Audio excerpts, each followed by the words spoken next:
Sziasztok srácok, lányok, én Janesz vagyok, ma hétfő van, tehát ismét alkotni fogunk.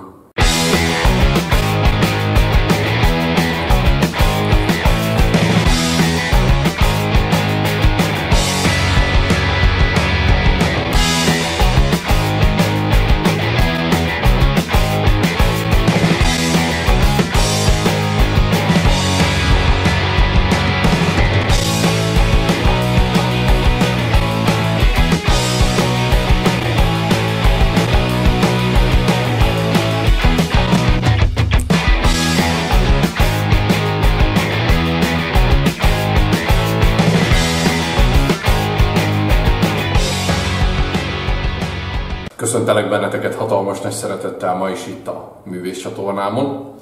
A múlt héten megosztottam veletek egy nagyon szép tájképet, amit a Facebookon, az Instagramon, több csoportban, több oldalon is megosztottam, több helyen is láthattátok.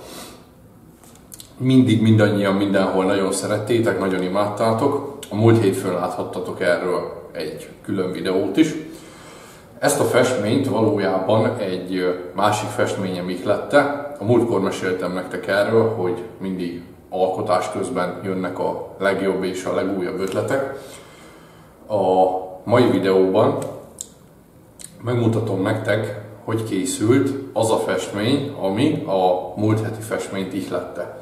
Tehát azt a tájképet, amit most látni fogtok, valójában egy héttel hamarabb készítettem, mint azt, amit a múlt héten láttatok. Kérlek szépen titeket, hogyha tetszik majd a videóm, akkor nyomjatok egy hatalmas lájkot, és mindig óriási megtiszteltetés a számomra, ha feliratkoztok a csatornámra.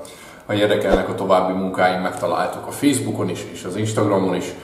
Ha pedig szeretnél tőlem egy festményt, csak annyi a dolgot, hogy küldj a részemre egy üzenetet, az összes elérhetőségemet és a linkjeimet megtalálod itt lenne a videó alatti leírásban.